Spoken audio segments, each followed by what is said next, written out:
తిరుముని కథ. ఆ తిరుముని ఒకసారి తపస్సుకని అడవికి బయలుదేరాడు. తపస్సుకని వెడుతున్నారు, బాగానే ఉంది. కానైతే కుటుంబానికి, కొడుకులకి ఇంత గ్రాసం అది చూపించి ఈ ఆశ్రమం వదలడం ధర్మం. అంతేకాని మీ తోన మీరు వెళ్తే వీళ్ళ గతేం కాను అని చెప్పి పృథు చక్రవర్తి అడిగిన వాళ్ళకి లేదనకుండా దానం చేస్తున్నట్ట. వెళ్ళి అడిగి ఇంత తెచ్చి పడేసి మీరు తపస్సుకని వెళ్ళండి అంది భార్య. ఆలోచించాడు అత్రి. భార్య చెప్పింది సబబుగానే అనిపించింది. సరే అని చెప్పి పృథు చక్రవర్తి దగ్గరికి వెళ్ళాడు.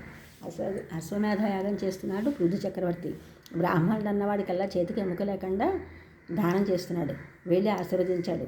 మహారాజు, నీవు బ్రహ్మవి, నీవే ఇంద్రుడివి, 50 మంది ప్రజలకు నీవే ఈశ్వరుడి, ధర్మాలన్నీ తెలిసి నీతో సమానమైన ప్రభువు ఈ భూ ప్రపంచంలో మరొకడు లేడు, నిన్నే ఎప్పుడూ మహామునులు పొగుడుతారు అన్నాడు గంభీరంగా.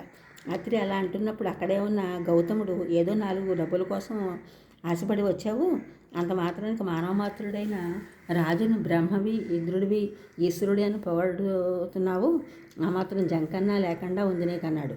మంచి చెడ్డ లేకుండా పెద్ద మాటలు మాట్లాడుతున్నావు అని అడ్డు తగిలాడు అత్రి.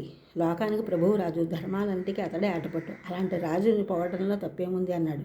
మళ్ళీ అదే కూస్తున్నావు అంటూ కసిరాడు. గౌతముడు అత్రి ఇద్దరు ఇలా కేకలు వేస్తూ వాదించడం మొదలుపెట్టారు. అప్పుడు కశ్యపుడు లేచి కలగజేసుకుని సభలో ఉన్న మహాములతో వీళ్ళిద్దరిలో ఎవరిది సరైన వాదం అని చెప్పడం మనకి సాధ్యం కాకుండా ఉంది.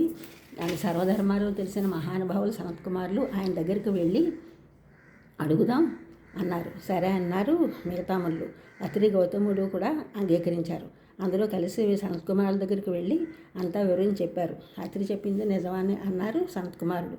భూభారం యావత్తూ తన భుజాలపై మోసేవాడు రాజు, 50 మందిని పాలించే ప్రభువు అతడు, శత్రువుల నుండి రక్షించేవాడు అతనే. సామాన్యులే కాదు, మహామునులు కూడా అతని శాసనం ప్రకారమే నడుచుకోవాలి.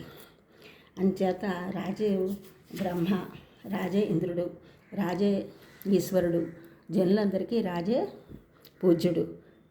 అనంతమైంది అతడి ప్రభావం. విరాట్టు, సమ్రాట్టు, యథాజిత్తు, స్వర్ణేత్రుడు, సహజిత్తు, ప్రభువు, సత్యయోని, పురావిత్తు, సత్యధర్మ ప్రవర్తకుడు అని వేదాలు రాజును కొనియాడుతున్నాయి.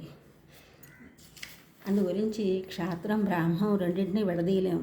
బ్రాహ్మణుల ఆశ్రయం వల్లనే తేజవంతులు అవుతారు క్షత్రియులు. సూర్యుడు చీకట్లను తరిమినట్టు అధర్మం పారదోలుతాడు రాజు. అంచేత రాజు సర్వాధికుడు అన్న అత్రి వాదమే సరైందన్నారు సనత్కుమారులు. సనత్కుమారుడు చేసిన నిర్ణయం పృథు చక్రవర్తికి మునులు తెలియజేశారు.